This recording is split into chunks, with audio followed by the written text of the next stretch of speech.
Oi, eu sou Fábio Mobono, mais uma vez aqui com Papo de Briefing. Para você que acaba de entrar e acessar, siga nossas páginas, siga nosso Instagram, Papo de Briefing no Instagram, também no YouTube, no Spotify. Fica ligado porque aqui é um cenário para a gente discutir, conversar, encontrar várias pessoas, convidados especiais para trocar ideias, se informar, brincar, se divertir. Toda hora vai ter um assunto diferente.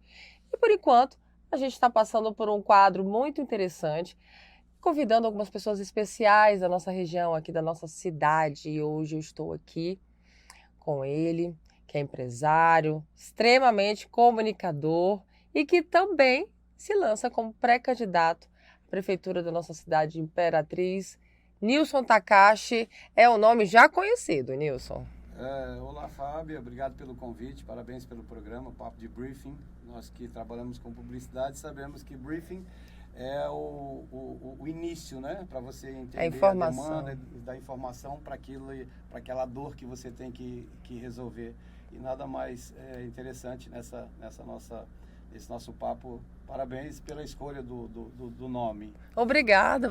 Na verdade, me sinto muito à vontade de saber que nós trabalhamos na mesma área. Eu lendo sobre sua história, vendo de onde você vem. Vi também que você não nasceu aqui em Imperatriz, mas veio adolescente, veio cedo. Pode me contar um pouquinho sobre essa sua história? Eu costumo dizer que eu não nasci em Imperatriz, foi ao contrário, a Imperatriz que nasceu em mim, né?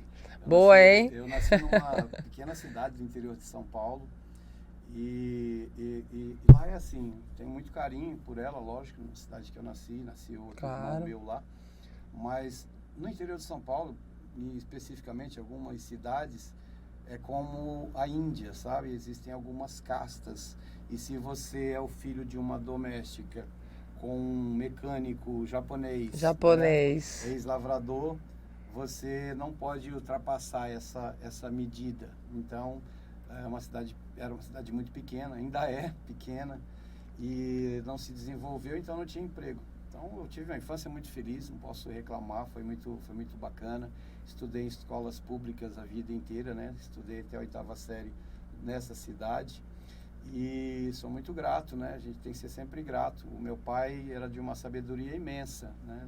Embora não tenha estudo, chegou muito criança ao Brasil e também já foi trabalhando nas lavouras, mas ele era um cara muito culto, ele lia muito. E ele falava algumas frases que estão até hoje na minha cabeça e que me norteiam a vida toda. E ele dizia sempre que a gente pode ganhar asas, né? Pode voar, ganhar o mundo, mas não pode esquecer suas raízes. E ele falava sempre assim: se prepare, que sua vida pode mudar a qualquer momento e você está em outro lugar, em outra cultura. Logo ele, que saiu muito criança do Japão, né? Ele era filho de um policial e de uma professora, as duas profissões mais respeitadas no Japão. Né? A primeira é professor e depois policial. E existia, né? O Japão na época passava por uma crise terrível e vieram substituir a mão de obra escrava, né? E a promessa é que em 3 anos, eles trabalhando na lavoura de café, ganhariam dinheiro e retornariam ao Japão. Então não conseguiram realizar nenhum desses sonhos e tiveram que se acostumar com a cultura, com o idioma, com a comida. Com as diferenças se acostumarem com eles, porque já eram acostumados, né, com o povo da África, com o povo europeu, né, os portugueses, os italianos já. E o japonês é totalmente diferente, uma fala, uma escrita, uma característica física toda diferente. Passou por muitas provações, até depois ganhar a respeito da cultura brasileira. E ele falava sempre isso. Quando cheguei em Imperatriz, em 84, não foi diferente. A primeira coisa que me lembrei foi isso, né? A cidade que eu nasci não dava oportunidade de trabalho para esse menino. Então, e naquela época eu já podia trabalhar. Então, aos 13 anos, quando ele faleceu, meus irmãos todos espalhados pelo Brasil, porque na nossa cidadezinha lá não tinha emprego. E é uma família grande, né? Eu sou o 8º, né? Sou o caçula. Então todos eles maiores, já ganhando a vida no mundo, ficou só eu e minha mãe e não tinha mais o que fazer. Então fui trabalhar na roça. Comecei a trabalhar na roça, na lavoura de algodão. Fiquei aproximadamente 1 ano. Quando era no inverno era algodão, no verão era corte de cana. E logo depois também comecei a trabalhar numa farmácia, né? E quando cheguei em Imperatriz foi só para passear. Tirei férias da farmácia, morava um irmão e uma irmã aqui, já, em 84. E aquilo que você viu no filme é a pura verdade, né? Você imagina, não sei se você já conviveu com muito frio. Você, por exemplo, 5 horas da manhã, 7, 8 graus, né? Caminhão parado. Quando ele entra em movimento, parece que é menos 15 graus. Sim. E não foi tanto não, mas cheguei num friozinho. Pois é, então esse sentimento de frio me traz memórias afetivas muito ruins, de dor, de sofrimento. E eu sempre gostei muito do calor. Quando eu cheguei em Imperatriz em dezembro de 84, para passar um mês, e aí depois fui entender que era chamado de inverno, aquele calor danado, e minha irmã falou, você prepara para o verão, se você vier aqui uma vez no verão, porque nós estamos no inverno, e estava assim, tipo 34 graus. Essa é a terra maravilhosa, é aqui. Se você queria um calor... Se eu queria um calor, é aqui, né? Então, ela falou, não, fica aí, né? Se quiser trabalhar aí, arrumar um emprego. E aí eu comecei a trabalhar como garçom e buscar a minha sobrevivência aqui em Imperatriz.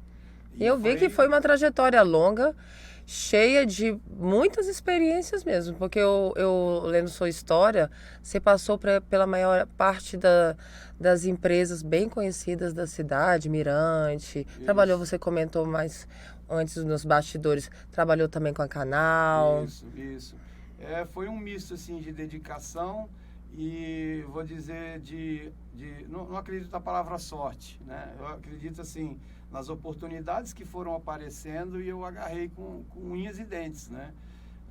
Foi fantástico porque depois que comecei a trabalhar como garçom, foi uma sequência de trabalhos que foram aparecendo, de oportunidades e que eu não ia atrás.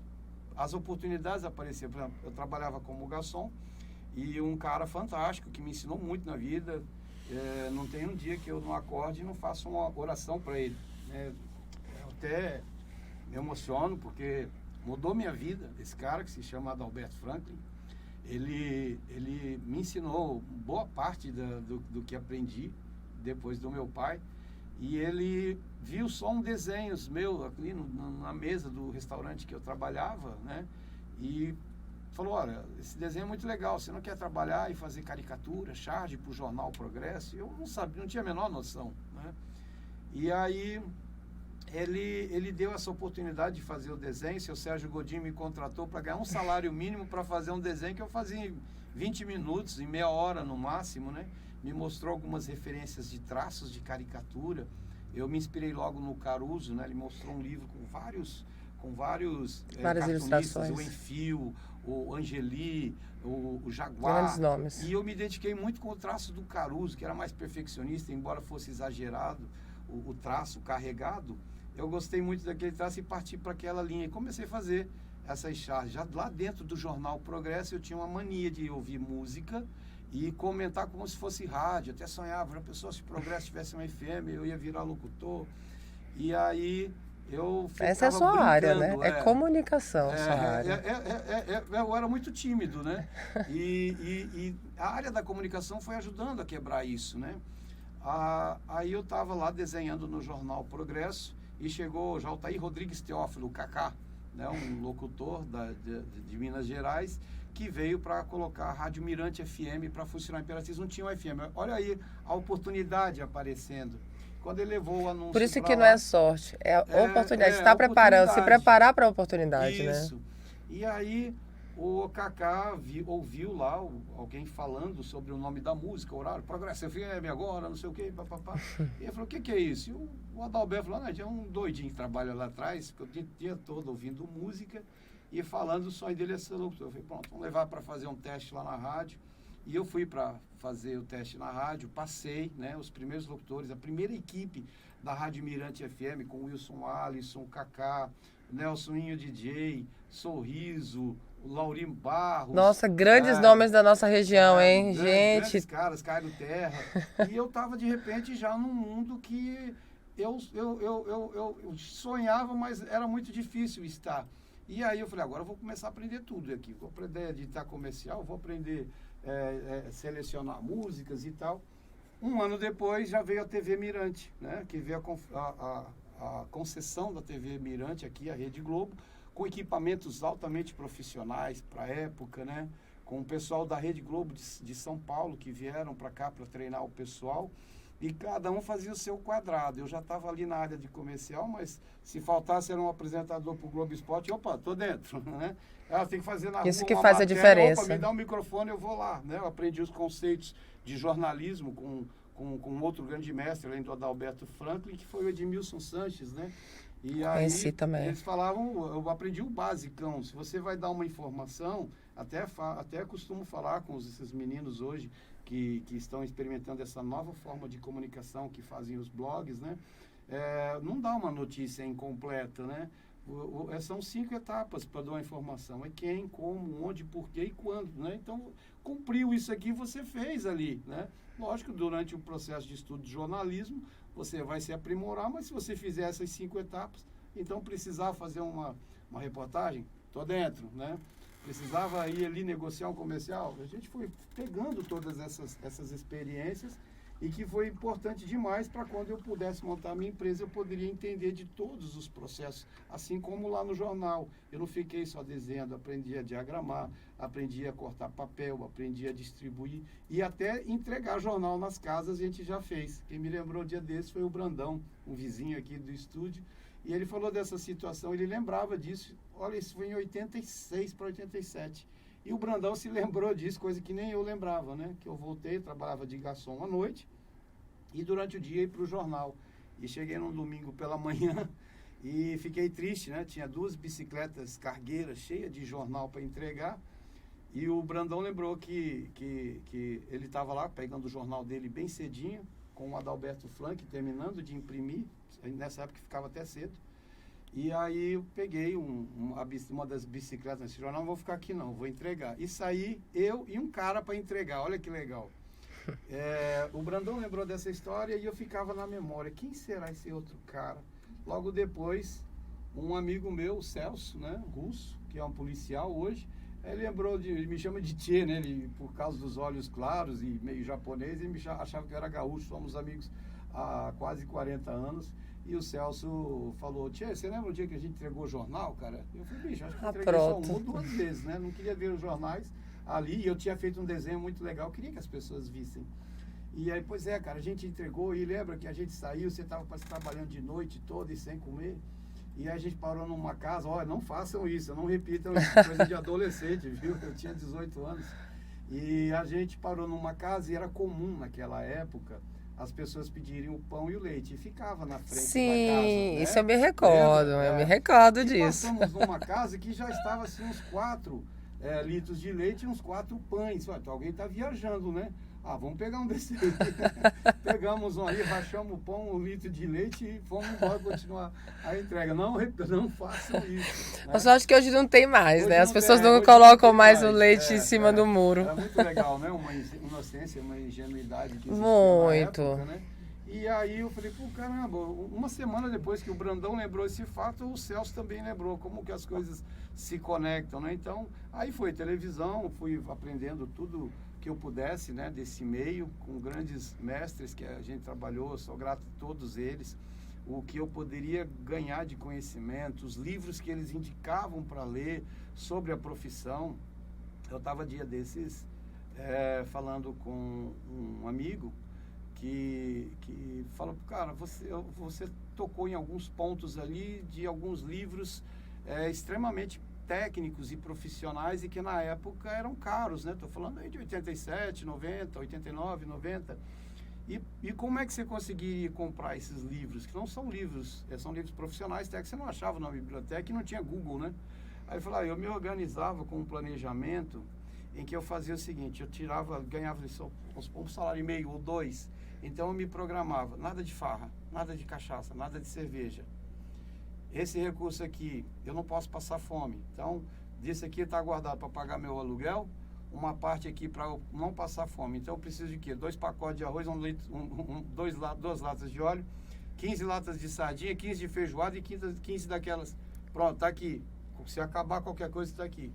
E guardava o dinheiro para o livro. E como eu não saía para farra, então eu ia lendo muitos livros técnicos de propaganda, de Macan, de estratégias, de psicologia. Você se comportava como quem sabe onde quer chegar. Eu queria chegar e dominar aquela área, aquela profissão, porque você trabalha com publicidade, você sabe disso. Muitas vezes as pessoas veem a espuma, né? O glamour da publicidade. Sim. E ela... Não vê o corre, como diz hoje. O corre, não vê o que você precisa na hora do briefing para solucionar aquela situação.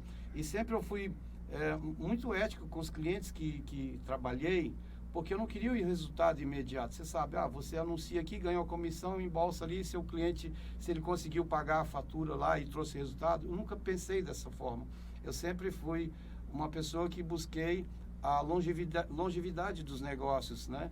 Então eu propunha para o camarada e via, por exemplo, e via aí a necessidade de separar. Uma coisa também está muito junta hoje, propaganda e marketing, como se fossem a mesma coisa, como marketing é a divulgação. E não é, no meu entender, o marketing é a retaguarda daquilo que você anuncia. Então, se eu vou fazer um anúncio, por exemplo, isso já aconteceu, de um restaurante, né? Uma outra parte que eu gosto muito, que a veia de garçom entrou e ficou, né? Ficou mesmo, né? Tanto que montou o seu. Eu sempre gostei de cozinhar. Meu pai, na simplicidade dele, e minha mãe também, sempre gostava de cozinhar. E quando comecei a falar sobre isso, você me dá 2 latas de sardinha aí, um raminho de salsa e orégano, e vai ver o que eu vou fazer para você. Olha que eu vou cobrar.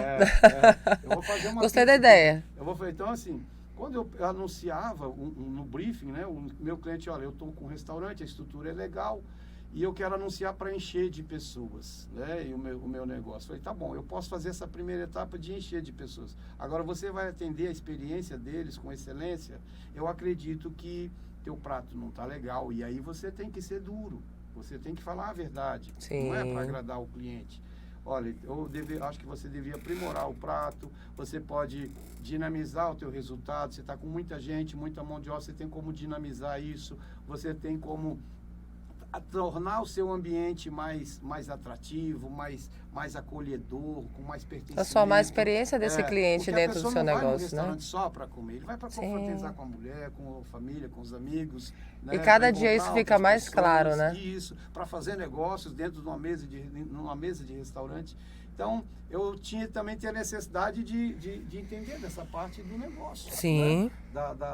Para essa conta do meu cliente fechar, e ele não fizer só um mês e não dá conta nem de pagar e depois quebrar e fechar. E a gente vive num país extremamente difícil de você ter sucesso nos negócios. Se manter. Todos os estudos, né, do Sebrae, fala sobre. Todos os estudos aí das organizações internacionais que estudam esse fenômeno, porque é um espírito muito empreendedor do brasileiro, principalmente do povo de Imperatriz. É muito empreendedor e tem vontade de crescer, tem vontade de fazer o seu negócio dar certo.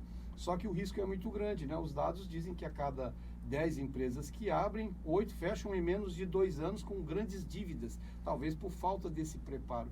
Então, o publicitário tem que ir lá e tem que entender um pouco de cozinha, um pouco da parte de negócio, um pouco não muito. Na verdade, a gente acaba entendendo sobre vários assuntos, isso, né? Justamente por causa das nossas parcerias, nossos clientes, né? Psicologia, você tem que entender muito, né? O atendimento hoje é uma coisa muito importante, na verdade, fundamental para o resto do processo da venda. Né? Ninguém tem a fórmula do sucesso, mas não sabe tem as fórmulas para as coisas darem errado. E a gente vai aprendendo, né? Então, às vezes, um ambiente não tem nem tanto o aspecto interessante do ponto de vista de decoração e de conforto, mas tem um atendimento legal de um colaborador, do próprio dono. A comida não é essas coisas, mas releva, ou então ao contrário, você vai pela comida, mas agora quando você junta tudo isso, tem muito mais chance da coisa dar certo, né? É isso aí. E Takashi, eu estou escutando você e também entendendo a sua determinação, né? A fome por conhecimento, por desafio, por experiências. Também li a respeito do seu entusiasmo na área dos esportes. Vi que você também já presidiu, né, um time aqui na região. E como é que foi essa experiência também? Porque já foi uma outra vertente. Foi uma vertente totalmente diferente. Né? Então... como eu te falei, nessa cidade lá do interior de São Paulo, quando eu era garoto, como quase todo brasileiro, a gente passa pela cabeça um dia ser jogador de futebol, né? E eu, lógico, também comunguei desse sonho, só que nada de talento, né? Poderia ter muita vontade ali, muita disciplina, muita raça, mas não deu certo, enfim. E nessa cidade lá era muito comum as rivalidades. A cidade que eu nasci era muito pequena, Rancharia, uma cidade de 20 mil habitantes, entre Presidente Prudente, que você já deve ter ouvido falar, Sim. uma cidade enorme, e Assis, 2 cidades a 60 quilômetros, como de Imperatriz da Ceilândia, 2 cidades que tinham times grandes, disputando Série C do Campeonato Paulista e tal. E o time dessa cidade que eu nasci, ele não gostava de perder para esses grandes, né, no mesmo campeonato. Então, o que acontecia ali? Se juntava todo mundo, né?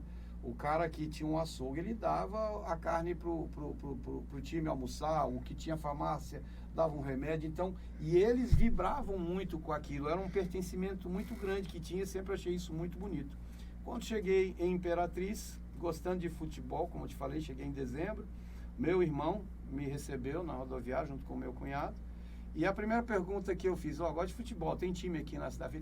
Tem, amanhã tem jogo, era um final de ano, esses jogos amistosos de final de ano, e tinha o Tocantins, né, o Tecão Maravilha, contra o Imperatriz, o Cavalo de Aço. Quando eles falaram Cavalo de Aço, já me veio na mente, assim, um cavalo robusto mesmo de aço. Eu falei, caramba, que nome bonito, que apelido bonito, né? E aí, quando fui para o estádio e entraram os 2 clubes, quem é o Cavalo de Aço? É o vermelho. Pronto, eu sou o Cavalo de Aço, então, a partir de agora. E meninão, né?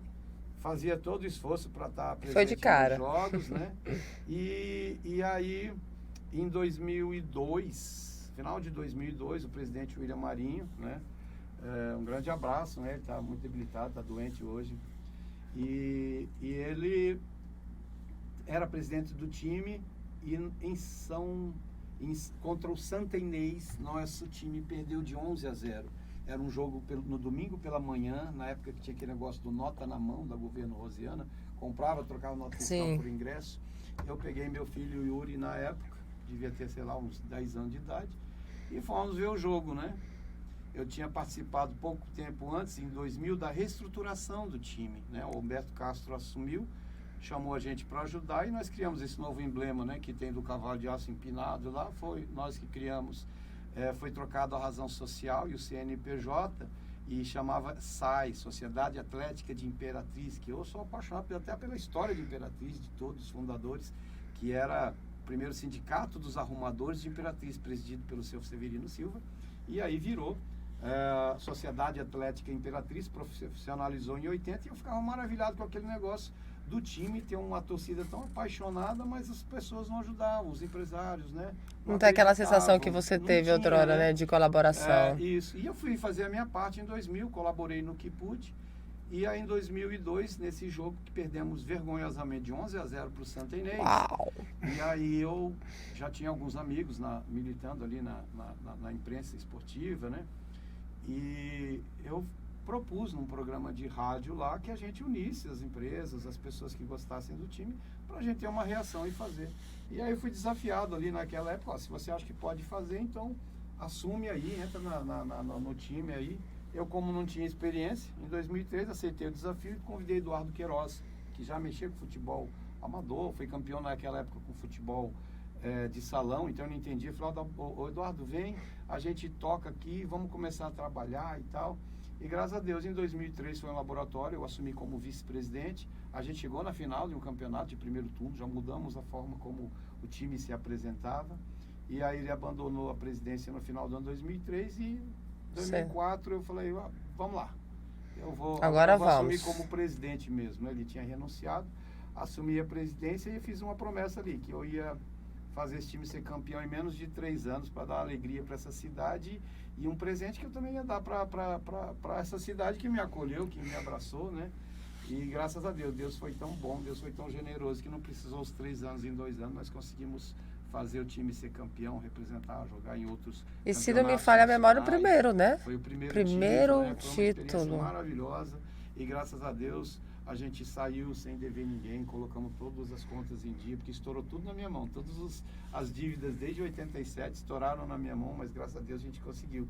Às vezes a gente vê, né, algumas pessoas comentar, mas teve jogador de 2005 até dezembro de 2005, que terminou ali minha obrigação, meu mandato, 2005 para trás, pode procurar, não tem dívida de INSS, de FGTS, Federação, CBF, nada. Ninguém, atleta, comissão técnica, está tudo certo. E graças a Deus consegui sair de cabeça erguida e marcar, né, nosso nome na história do time. Eu fico muito feliz, muito honrado de ter participado dessa conquista do Imperatriz com um elenco maravilhoso que a gente conseguiu montar, né? Não, e é muito importante. A gente sabe que o esporte, entre várias pastas, vamos dizer assim, né? Porque logo a gente vai falar um pouco sobre você como pré-candidato, mas como uma pasta do esporte é muito importante. Aliás, várias áreas são muito importantes. A cultura, o esporte, a saúde, tudo é muito importante, né? E também eu queria falar com você, conhecendo você agora, Takashi, eu vejo tanto que você se determinou em tantas coisas e aí você montou essa sua empresa, a sua produtora de audiovisual, tem um sucesso já reconhecido. E já que você não era daqui, apesar de ter vindo para cá muito novo, mas claro, com esse tempo que você foi tendo de experiência, conhecendo o mercado da nossa região, do cenário de antigamente para o cenário atual, dentro da sua empresa, que hoje você não tem só a produtora, né? Você também tem um restaurante. Isso. Como você enxerga esse mercado nosso aqui de Imperatriz hoje, né? De contratações, de pessoas, da gestão da sua área, que são duas áreas diferentes, que é a comunicação e a área alimentícia. Como é que você enxerga esse mercado? Olha, esses mercados, na verdade, né? Nessa área de restaurante, eu vejo que Imperatriz evoluiu bastante, né? O gosto das pessoas aprimorou, né? A curiosidade para conhecer novos pratos, novos elementos, novos drinks, novas bebidas. Começou a despertar também um sentimento por uma bebida nobre que o brasileiro, só dos últimos 20 anos, acredito eu, que começou a ganhar mais espaço no mercado, que é o vinho, né? Então, a gente também tem que se aprimorar, né? Se aprimorar. Então, já fiz curso na minha vida já de cerveja, de cachaça, né? Que eu não gosto de falar. Cachaça é tão brasileira, cachaça, né? É o nome oficial. E eu fui entender o máximo que eu pudesse, né? E hoje eu sou quase um sommelier. Também fui aprender sobre vinho, sobre a origem de cada uva, como é o processo, enfim. E isso é um hobby, né? Querendo ou não, é um negócio, mas também é um hobby. Eu me sinto muito bem trabalhando com isso. Servindo, vendo as pessoas. Ainda mais porque você foi garçom, né? Isso. E você conseguiu ter uma ótica, um ângulo, né? Diferente e para se tornar um gestor, para um dono, um administrador na área de restaurantes, isso deve ter ajudado muito, né? Muito, porque... No atendimento, do cuidado, da base para cima, um crescimento imenso. De preparar as pessoas, né? Sim. A Imperatriz tem, como eu te falei, eu acho isso fantástico aqui em Imperatriz, de pessoas que vêm de todo lugar com a vontade de crescer, com a vontade de aprender. E acredito que, assim como o Adalberto Franco e o próprio Edmilson Sanches foram muito generosos em passar conhecimento para mim, eu também tenho que reproduzir isso. E seja na área profissional, das pessoas que trabalham com a gente na área tanto de propaganda e marketing como de restaurante, a gente também contribuir, né? Ensinar os fundamentos para você ser um bom garçom, ser um bom cozinheiro, um bom barman, um bom administrador. Então, aquilo que a gente adquiriu de conhecimento, repassar, isso é legal. Acho que essa é uma das coisas mais bacanas da vida. Eu acho também. E você percebe... Por que não trocar, né? Também das pessoas, né? Que entendem isso e vão passando adiante, né? Lógico, tem algumas vezes as pessoas que quebram essa corrente, mas na maioria as pessoas vão aprendendo. Eu fico muito feliz quando vejo, passei agora o dia desse na Godofredo Viana, um dos meninos que trabalhou com a gente ali, batalhando e montando o restaurante dele, o sushi. Legal, né? Outro cara aprendeu com a gente, já montou outro negócio. Eu fico feliz por isso. Muitas empresas aqui de publicidade que estão aí no mercado, né, passaram por essas mãos também, trabalharam com a gente, são parceiros, nenhum é concorrente. Então eu vejo que tem mercado para todo mundo e isso é o bacana da vida, né? Você nascer para servir, né? E você falou parceria. Teve um pontinho até que durante a nossa conversa eu deveria ter perguntado, vou perguntar agora. Parceria e família também. Sim. Família, né? Você é casado, você tem quantos filhos? Você tem um filho? Eu tenho 7 filhos. 7 filhos. A mais velha tem 30 Uau! 30, vai fazer 35 anos, né, a Luame. E a mais nova tem 10 anos, a Tainá. Então, até para conversar com essa turma toda, tem que ir entendendo aí de cada Animado grupo, você, né? Já fui. Aposentei, né? E a esposa participa Sim, hoje de sim, tudo sim. que vocês trabalham juntos, Sim, das suas ela tá ideias. muito dedicada, trabalhando, né, principalmente nessa área de restaurante. E eu já até falei com ela, né, se prepara para 2 coisas, né, que são muito normais, assim, vamos dizer, na política. Se Deus abençoar a gente chegar na prefeitura, ela não vai ter emprego na prefeitura, não. Nem ela, nem ninguém da minha família. Né? Vai cuidar das nossas coisas, dos nossos negócios. Já tem dos muita filhos, coisa, né? Vai cuidar de lá. Tem primeira-dama só fictício, né? Só de papel. Por mesmo. nome. Porque geralmente se aplica ao cargo de primeira-dama trabalhar na assistência social. E ela não tem experiência para isso e não vai ganhar de uma hora para outra. Precisa ter ali uma pessoa técnica que goste de trabalhar com as pessoas, de ajudar, que tem experiência em assistência social. Então, ela pode ser até um homem, né? Que a gente vê muitos homens também dedicados nessa área, né? Então, assim, eu tenho preparado ela, né? Nisso, ela até brinca, né? Para cuidar dos negócios. Para cuidar daquilo que a gente está batalhando para manter, né? Que não é fácil. Você conseguir construir e deixar ali a coisa funcionando é difícil, né? Precisa Agora, ter manter essa... também é difícil, porque Sim. para acabar é muito rápido. Então, para subir ela tá é muito bem, graças difícil, a Deus, mas né? para cair... Tá administrando muito bem, vai continuar nisso.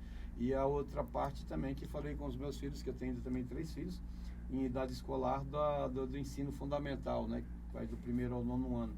Então, todos os 3, se Nilson Takashi virar prefeito de Imperatriz, se prepare, Brasil, vai ser o primeiro prefeito do Brasil a colocar os próprios filhos na escola pública, de tanto que a gente está estudando e tentando aprender a fazer uma gestão da escola pública com total eficiência, melhorar esses nossos índices de IDEB para que nossos filhos estudem junto com o filho do povo. Se serve para o povo, também tem que servir para os filhos do pretenso prefeito. Né? Essa é uma boa então, consciência. É uma dedicação, meus filhos já estão sabendo disso, né? E nós vamos fazer um plano. A educação é muito importante. Muito importante, muito importante. Os profissionais da educação de Imperatriz são maravilhosos. A gente tem conversado com muitos deles, pedagogos, muitos profissionais que têm investido dia e noite no conhecimento dele e nunca teve a chance de ser um secretário de educação. Olha só que legal isso. Né? Porque não é de partido político, porque não é amigo do prefeito, ou porque é muito técnico, quer fazer a coisa acontecer. Nessa nossa proposta, né? Não é para falar de política hoje, o briefing era já. Dá certo. Essa mas não tem como a gente fugir, né, Takashi? Essa é uma das ideias que a gente tem. Se a escola pública realmente é de excelência para o filho de todas as pessoas de Imperatriz, também tem que ser prefeito e dar o exemplo. Né? Essa é uma das marcas que a gente quer imprimir. Uma coisa também que eu queria perguntar, queria saber de você, que se fala tanto sobre tantos assuntos hoje, inclusive na política. Sim. Eu gostaria de entender mais sobre fé, gratidão, sobre como você leva, não sei se a sua religiosidade, sua fé, como você vê isso no seu dia a dia, no seu trabalho, inclusive na gestão, de tudo que você faz. Eu me declaro cristão, né? Não abro mão dessa condição e acredito que a fé é uma das coisas mais importantes para a humanidade. Se eu te contar que um menino com 11 ou 12 anos, nascido e criado numa cidadezinha no interior de São Paulo, e que um dia sonhou em trabalhar com produção de vídeo, com essa vida toda aqui, que eu acho fantástico, me sinto muito bem, me sinto em casa nesse ambiente. Se eu te disser que eu ouvi uma vossoroca, né?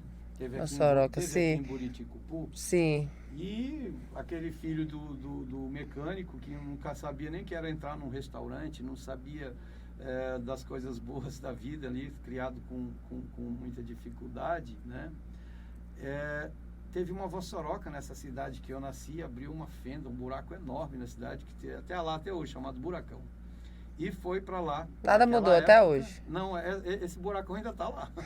É enorme, né? Não tem como mudar isso, né? Só se a gente pegar o barro dos riachos aqui e colocar lá, mas é outra história. Naquela ideia. Mas assim, vamos pensar, o que é interessante? Naquela época, eu comecei a perceber a força da fé. E como ela age, às vezes, de uma forma muito silenciosa. Quando abriu essa Vossoroca, chegaram 2 veraneios da Rede Globo, o emblema da Rede Globo, e a repórter Sandra Passarinho, que era um dos grandes nomes do jornalismo brasileiro, e até hoje. Sempre, por causa disso, eu sempre pesquiso se ela está viva e tal, né? Faço e ela também. desceu com uma equipe e umas câmeras enormes. Naquela época tinha que descer umas câmeras enormes e ela fez a matéria. E aquelas crianças ficam ali atrás da repórter, olhando dos meninos ali, né? E fiquei maravilhado vendo aquele equipamento. Mas estava muito longe da minha realidade de trabalhar naquilo, porque a capital era quase 600 quilômetros da cidade que eu nasci. E aí, quando terminaram e montaram aqueles equipamentos de volta no carro, eles perguntaram: garoto, onde é que tem um restaurante aí a gente almoçar e ir embora? Ah, tem um lugar tal. Eles foram nos carros, e eu falei um restaurante perto, né, num posto ali na estrada, e eu fui com a minha bicicleta atrás, sozinho, né? Aí eu parei minha bicicleta e fiquei vendo eles ali almoçando, naquele restaurante, a equipe toda trabalhando na Rede Globo e tal.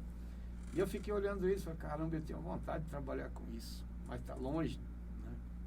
Tudo era muito distante para você, né? E quando inaugurou o estúdio da TV Mirante aqui, que a gente fez o cenário, fiz o cenário da TV, a gente fez a abertura, né? Não tinha computação gráfica, a gente se virou com o que tinha. E eu falei: realizei. Então não tem outra explicação, é fé, né? Aconteceu de forma tudo natural. E isso vem me sustentar a vida inteira. Tanto essa profissão quanto essa fé, né? Que em vários momentos me guiaram. Então, eu sou católico, né? Tenho uma fé em Deus, em Jesus enorme. E sei dos momentos difíceis que já passei na vida, e que em todos os momentos, acreditando que vamos conseguir. Não foi fácil, por exemplo, ali praticamente sozinho, em 2005, quando a gente estava com aquela missão com o Cavalo de Aço, não foi fácil, porque eu era um empresário muito menor do que era hoje, né? Graças a Deus, em 20 anos a gente conseguiu evoluir bastante, financeiramente, espiritualmente, intelectualmente, né? Porque tem uma palavra no Japão que traduz bem isso, que é o que a gente quer conhecer aqui no Brasil como prosperidade. A gente conhece aqui a prosperidade, só a prosperidade financeira. E um sentimento japonês diz que a prosperidade, ela não pode ser só assim. Tudo tem que ser junto, né? Se você cresceu financeiramente, cresce também espiritualmente, em conhecimento, né? Em generosidade. Tudo tem que ser junto, né? Tem que ser encaixado, né? Então, essa é uma das grandes motivações. E teve também umas 3 ou 4 vezes na minha vida que essa presença da fé foi fundamental até para seguir em frente, para viver, né? Eu acredito. Então, sem fé a gente fica meio perdido, né? Não tem sentido. Não tem se a vida sentido. for só carne, se for só isso aqui, se não for uma ligação espiritual com algo maior e com os filhos, com a vida que você tem, não teria sentido nenhum, né? Não teria Deus dado pra gente tanto potencial, né? Tanto talento, tantas talento, oportunidades. né? Cada pessoa nasce com seu talento. Às vezes você tem o teu talento, está adormecido. Nunca deixa ninguém dizer que você não é capaz, né? Vai em firme. Acredite, né? Porque você até agora, Takashi, é uma aula de fé também, mas de muita determinação. Muito interessante conhecer a sua história e saber de todo esse trabalho de chegar até aqui hoje, a gente conversando. E, Takashi, eu fico muito feliz, muito satisfeita de ter você aqui em nosso podcast, do Papo de Briefing. E a gente tem falado sobre o Takashi pessoa, o Takashi pai, né? O Takashi empreendedor. E agora a gente pode falar sobre quem é o Takashi. Tem o gestor, Tem o pai, tem a família e quem é o Takashi? O político. Porque durante todo esse tempo, como você tem uma produtora, como você trabalha com campanha publicitária, você já trabalhou em Sim, campanhas, né? A gente sim, estava comentando sobre isso. Você estava nos bastidores. sim, sim. E agora, no palanque. Uhum. Agora você se pré-candidatando à prefeitura da nossa cidade. Quem é o gestor político? Quem é o político, Takashi? Olha, Fábio, se não tivesse hoje essa tecnologia que nós temos aqui, né? A informação hoje, até há pouco tempo atrás, um programa como esse era inimaginável se não fosse por um canal de televisão, né? Então isso democratizou, isso levou a informação de uma forma muito forte para todas as pessoas. E a gente tem visto esses exemplos no Brasil inteiro, de pessoas que estão conseguindo fazer uma pré-campanha, uma campanha vitoriosa só com a internet, sem precisar dos favores que o dinheiro, o poder e os partidos trazem, e já te amarram que você não consegue fazer uma gestão.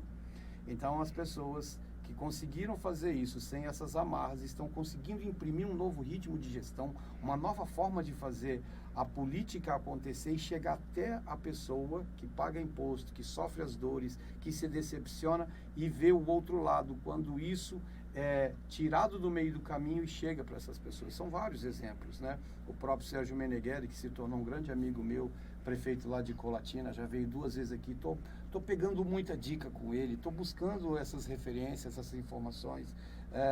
Várias pessoas que estão fazendo formas de gestão extremamente diferentes do tradicional. E a gente tem que romper essa casca aqui num formato em que eu estou acostumado a ver há mais de 40 anos, que Imperatriz vive esse mesmo formato da tradicional política, né? Você tem direito a uma boa saúde, uma boa educação, uma merenda de qualidade do seu filho, um medicamento no hospital, uma cirurgia. Você paga um dos impostos mais altos do Brasil para isso.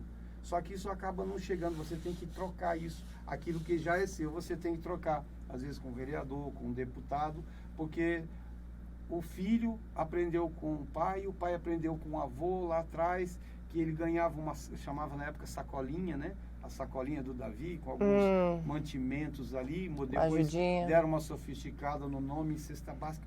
Cara, nós podemos conseguir muito mais que isso.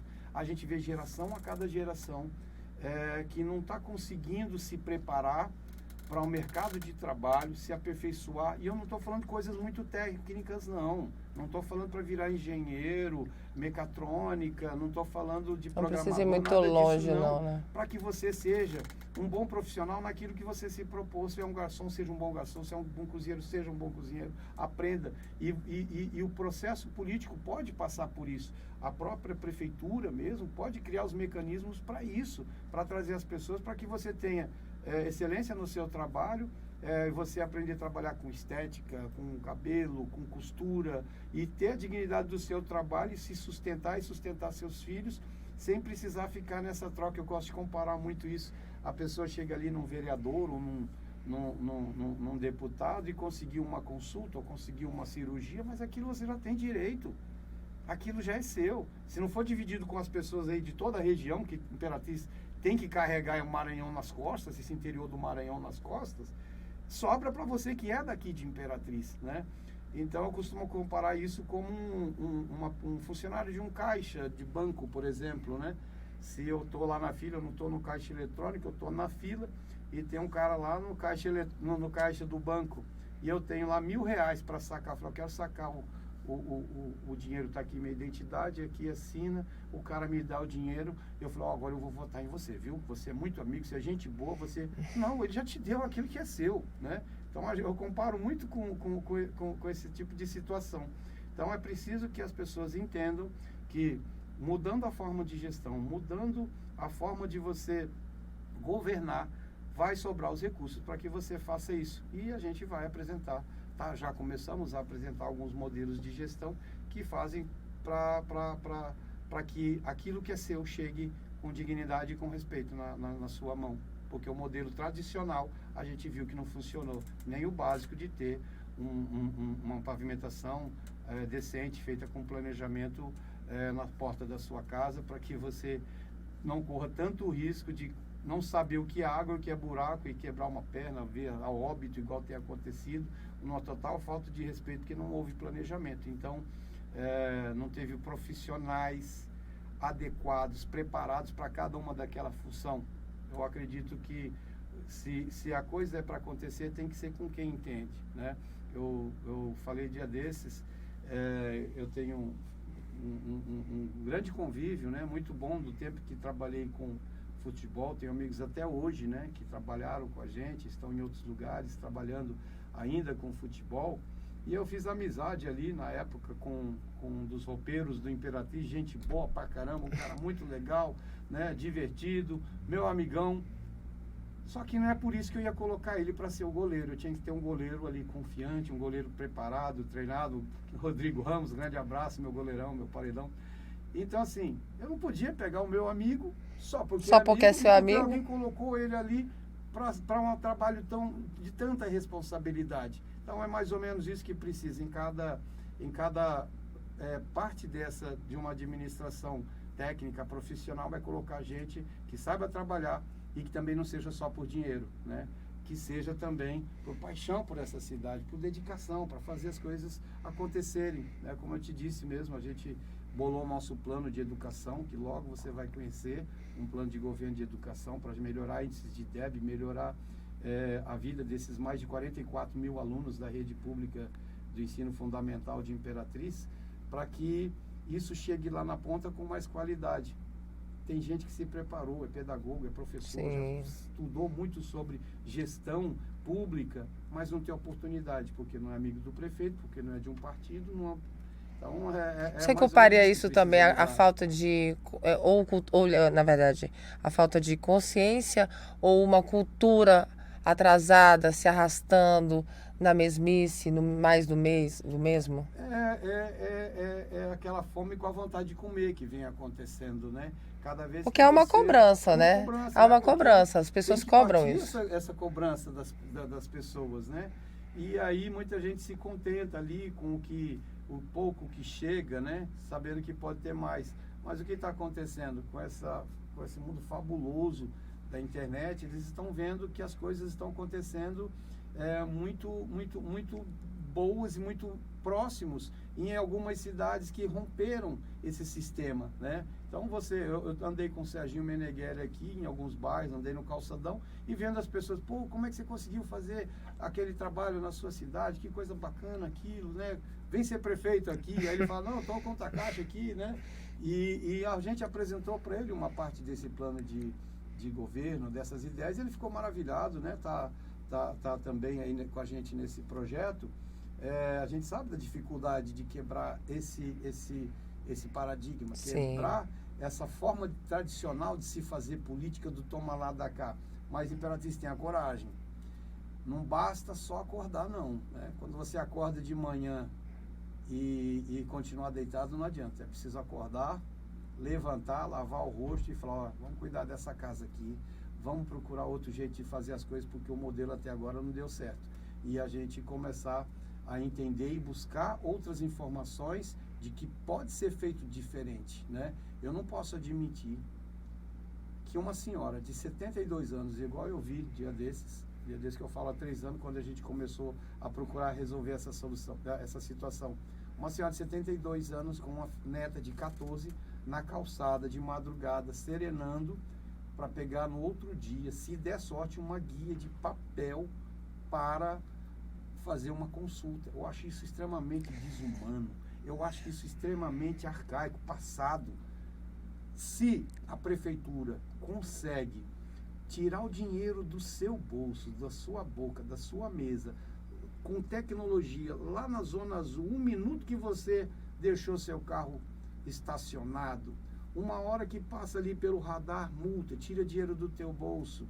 O IPTU que ela identifica lá agora que seu terreno não é mais só um terreno, tem uma casa, aumenta o valor e tira esse dinheiro e coloca no bolso da prefeitura, porque não usa essa mesma tecnologia para levar essa senhora ficar no sofá de casa, do lado da neta, falar, vó, como é que faz aqui essa marcação de consulta da senhora, por urgência e por emergência, já conseguimos identificar o problema, existe a tecnologia, criamos o aplicativo, vamos mostrar aos poucos para que a Imperatriz entenda que não é do dia para a noite que nasceu a nossa pré-candidatura.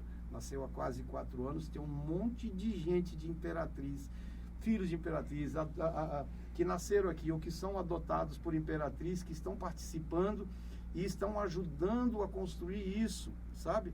Que está pronto, muita coisa está pronta, né?